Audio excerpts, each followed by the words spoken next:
Saúdo a todos com a paz do Senhor. Vamos com nosso propósito 150 salmos em 150 dias. Nesse desafio, vamos hoje meditar um pouco no Salmo 132. Não perca, logo após a leitura do Salmo, uma reflexão. Deus tem uma palavra para o seu coração. Uma promessa antiga, cântico de romagem. Lembra-te, Senhor, a favor de Davi, de todas as suas provações, de como jurou ao Senhor e fez votos ao poderoso de Jacó. Não entrarei na tenda em que moro, nem subirei ao leito em que me repouso. Não darei sono aos meus olhos, nem repouso às minhas pálpebras, até que encontre lugar para o Senhor, morada para o poderoso de Jacó. Ouvimos dizer que a arca se achava em Efrata e a encontramos no campo de Jaar. Entremos na sua morada, adoremos ante o estrado de seus pés. Levanta-te, Senhor, entra no lugar do teu repouso. Tu e a arca de tua fortaleza, vistam-se de justiça os teus sacerdotes e exultem os teus fiéis. Por amor de Davi, teu servo, não desprezes o rosto do teu ungido. O Senhor jurou a Davi com firme juramento e dele não se apartará. Um rebento da tua carne farei subir para o teu trono. Se os teus filhos guardarem a minha aliança e o testemunho que eu lhes ensinar, também os seus filhos se assentarão para sempre no seu trono. Pois o Senhor escolheu a Sião, preferiu-a por sua morada. Este é para sempre o lugar do meu repouso, aqui habitarei, pois o proferi. Abençoarei com abundância o seu mantimento, e de pão fartarei os seus pobres. Vestirei de salvação os seus sacerdotes, e de júbilo exultarão os seus fiéis. Ali farei brotar a força de Davi. Preparei uma lâmpada para o meu ungido, cobrirei de vexame os seus inimigos, mas sobre ele florescerá a sua coroa. Glória a Deus, um salmo maravilhoso, um salmo mais um dos de romagem, como sempre estamos falando.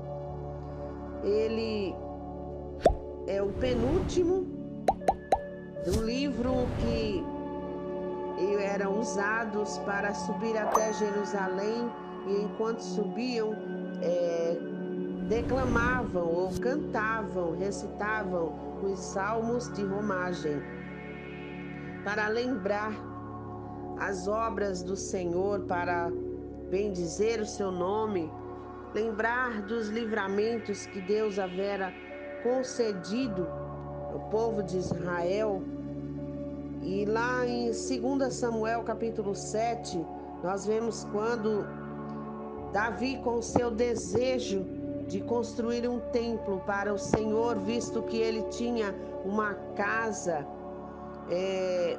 como diz aqui, não entrarei na tenda em que moro, nem subirei ao leito em que repouso, né? Porque ele se incomodava com aquilo. A arca vivia numa tenda e ele, sendo mortal, humano, insignificante diante da grandeza de Deus.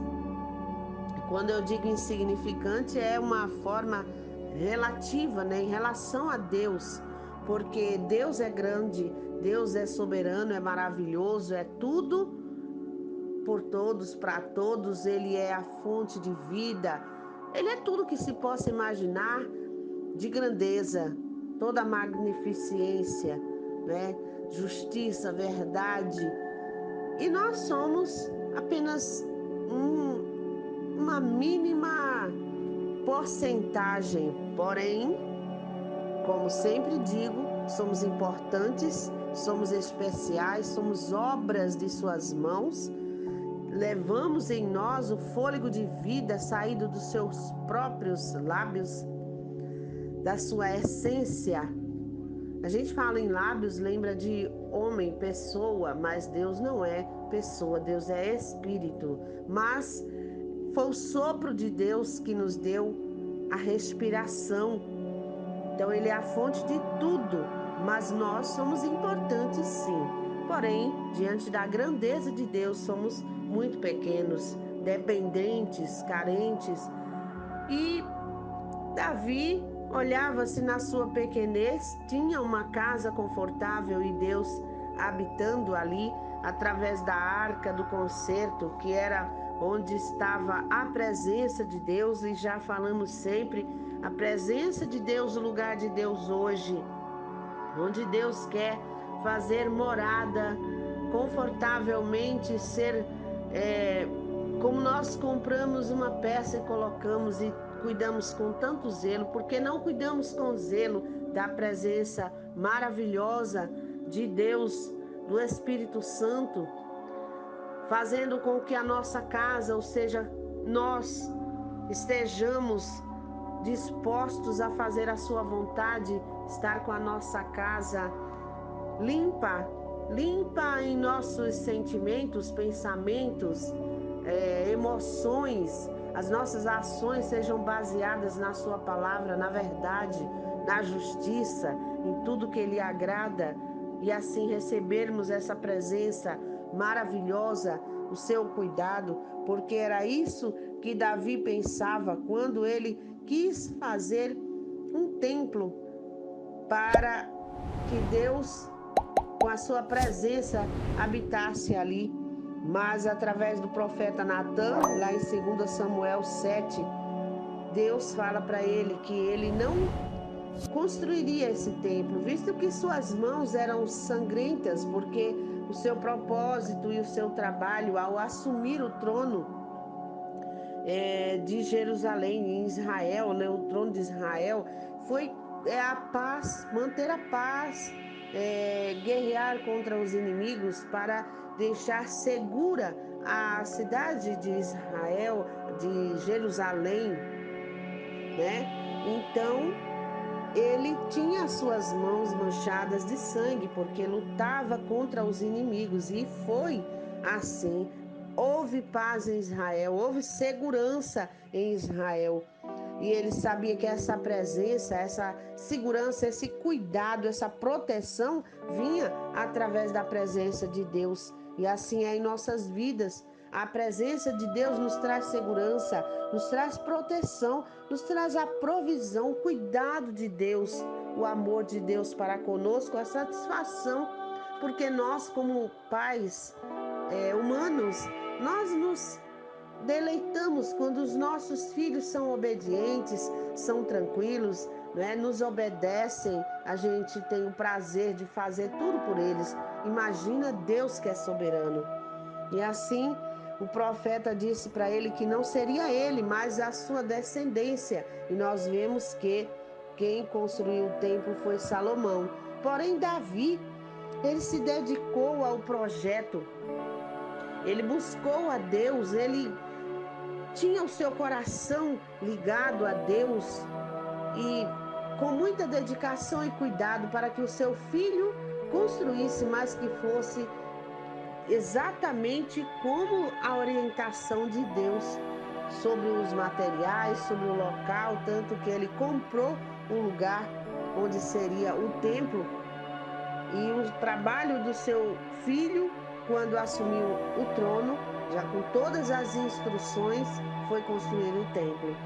Então ele se dedicava à vontade de Deus, à obra de Deus, ao cuidado com as coisas de Deus, prioridade, atenção, tantas coisas que nos servem de lição para hoje. Pensar na obra de Deus, no reino de Deus, porque hoje o templo que nós precisamos edificar é a nossa própria vida, é o nosso templo espiritual, e também ajudar para que outros também consigam edificar, limpar sua casa, adornar sua casa de justiça, de verdade, de amor.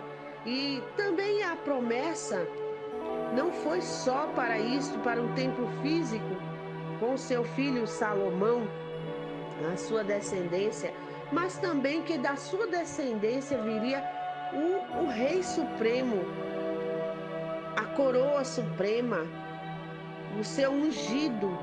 E essa promessa se estendeu ao Messias, né? E hoje nós temos Jesus como a arca, porque é Ele que nos traz esse acesso livre a Deus. Foi através dele, na morte de cruz, entregando a sua vida, se esvaziando da sua glória, para que nós tivéssemos esse acesso. Louvado seja Deus, né? Então, há promessas de Deus aqui. Mas fala também sobre os pobres, os necessitados. Havia uma promessa. Deus escolheu a Sião, habitaria para sempre, dando mantimento em abundância, vestido de salvação, né? Fazendo brotar a força, uma lâmpada para o seu ungido. Então, Deus é luz para iluminar a nossa vida. É alimento porque Ele é provisão, mas Ele é também uma lâmpada para iluminar o caminho, nos mostrando o melhor caminho. Então, nós vemos aqui as soluções para os necessitados. No verso 15, ele disse: abençoarei com abundância o seu mantimento, de pão fartarei os seus pobres. No Salmo 40, verso 17, o salmista expressa: sou pobre e necessitado, mas o Senhor cuida de mim.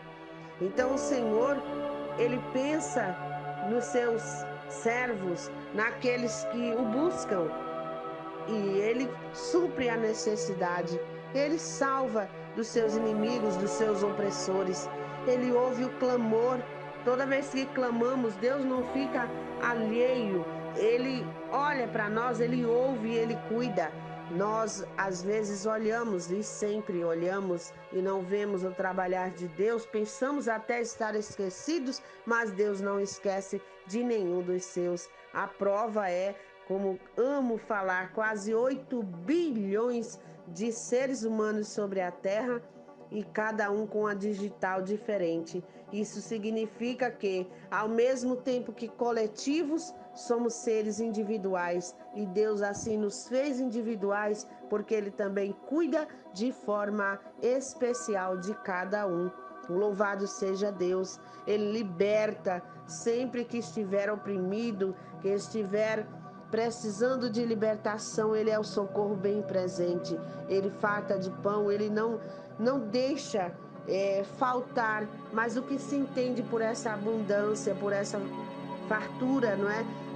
Não pensarmos em bens materiais, porque é bom ter bens materiais, mas o bem maior é a nossa salvação, é a nossa vida com Deus, é a nossa comunhão. Mas o cuidado também físico, né? Ele tem para conosco. Ele prometeu, assim como Jesus nos ensinou a oração dominical, não é? Dá-nos hoje o pão de cada dia. Então Ele supre a necessidade. Agora o resto é como se fosse uma bonificação, não é? Mas o necessário Ele não nos deixa faltar. E Ele nos levanta, porque Ele é aquele que levanta do pó, Ele tira da miséria, Ele tira do charco de lodo, como o próprio Davi expressou, né? Tirou-me do charco de lodo horrível. Eu também posso usar esta frase, porque tentei tirar a minha vida por várias vezes, por ter uma vida atormentada, sem paz. Mas, como sempre digo, paz não é ausência de conflitos, mas é como a gente se comporta no conflito. É a gente sentir tranquilidade e confiança em Deus, a ponto de não estar estressado e não estar depressivo, ansioso, mas entregando todo o cuidado nas mãos de quem pode fazer tudo por nós, porque Ele é onisciente, Ele sabe de tudo. Ele é onipresente, Ele está em todos os lugares. E Ele é onipresente, onipotente, porque Ele tem todo o poder. Então é nessas mãos maravilhosas que entregamos a nossa vida. Ele vê aquilo que não vemos, Ele vai aonde não podemos. Louvado seja Deus, Ele pode fazer aquilo que não podemos. Então, entregando a Ele a nossa vida, os nossos problemas, nossas ansiedades, sabendo que Ele é um Pai amoroso, um Pai que cuida. Ele não fez e deixou para lá. Ele está sempre conosco. Então, se você tem uma promessa antiga, creia, porque assim como Ele diz na sua palavra que é fiel, Ele é fiel e cumpre. Ele cumpriu na vida de Davi, cumpriu na vida de Salomão, cumpriu na vida de todos os servos que estão relatados aqui na Sagrada Escritura. Ele também cumpriu na minha vida muitas promessas e Ele cumpre na sua também. Eu ainda tenho promessas antigas que não foram cumpridas, mas a minha certeza que o Deus que fez a promessa, o Deus que não me criou aleatoriamente, o Deus que me escolheu ainda no útero da minha mãe, Ele tem um propósito na minha vida e esse propósito não pode ser frustrado. E quando nos alinhamos à vontade dEle, quando nos colocamos com satisfação, colocando Ele em prioridade, dizendo: eis-me aqui, cuida de mim, faz a tua vontade, entregando a Ele o governo da nossa vida, entregando a Ele o reinado da nossa vida. Ele cuida, Ele faz, Ele provê, Ele protege, Ele faz tudo por nós e Ele cumpre aquilo que Ele designou para nós ainda no útero de nossas mães. Então Deus tem cuidado de você, Deus está olhando para você, Deus está trabalhando a seu favor, porque lá em Isaías diz que Ele trabalha por aqueles que nele esperam. Espera no Senhor, mas esperar com confiança. Não esperar sentado, fazer o que tem que fazer, o que tem que ser feito. Se esforce, se empurre para frente. Muitas pessoas falam sobre força de vontade, mas não existe força de vontade, existe a vontade de fazer força. Então, levanta-se, resplandece, já vem a tua luz. Deus está com a tua vitória preparada, mas você precisa estar na posição. Levante-se, faça o que tem que fazer.